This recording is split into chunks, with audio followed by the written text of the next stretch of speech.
Okay, guys, so what's like one of the biggest mistakes you could make when you've got a product that's selling really well, and you've had a launch that went really well and a product that's promising?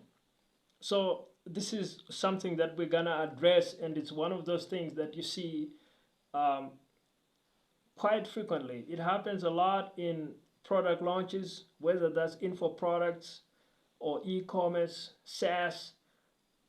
For some reason or other, like there's this common entrepreneurial ADHD that just afflicts entrepreneurs and people launching products, where you launch one thing and the next thing you want to do tomorrow or the month after is launch something completely different, which is not the way to crush it and win at product launches. Okay, and this is something that you want to avoid for your seven-figure product launch. If you really want to have a superlative product launch, you want to let your winners run.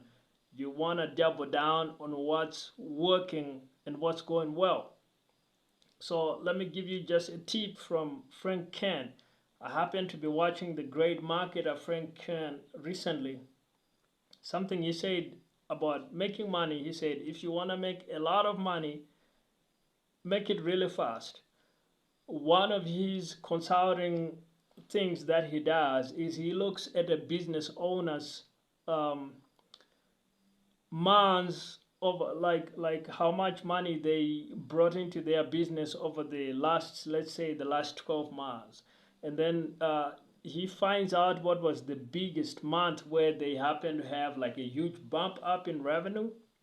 And then what he will actually do is he will say, let's go back to April of 2023 or whatever the biggest revenue month was, or January of 2024, whatever the date happened to be. And then he will say, can you tell me what you did that month? Like, what were you selling? How did you sell it? How did you market it? What did you do?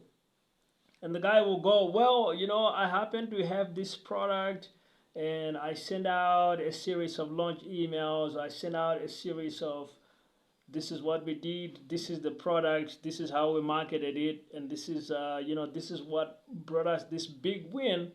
And then he'll actually say, well, let's just do that again. And that epitomizes this. Like, that's the right way to do this, okay? Is what you want to do is you want to double down on what's working. And so the way this works with your seven-figure product launch is you want to let those winners keep rolling. Like, if you have a product that's been selling well, you launched it, and now you think it's time to go launch something else, fine, but don't neglect what's already working. Like, don't move on. What you see a lot of times is people with products want to move on to the next shiny thing. And guys, that's a way to cut off your own seven-figure product launches before they even get a chance to really get off the ground. So if you have something that's working, you have a product that's selling, let's say, $100 a day or $1,000 a day, it's moving a number of units, say 10 units a day or whatever. Double down on that. See if you can get that to 20 units a day.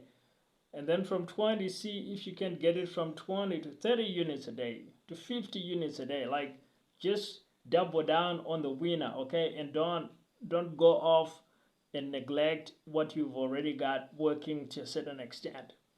And if you want some more resources to help you with your product sales, you can grab my free downloads. The links are in the description.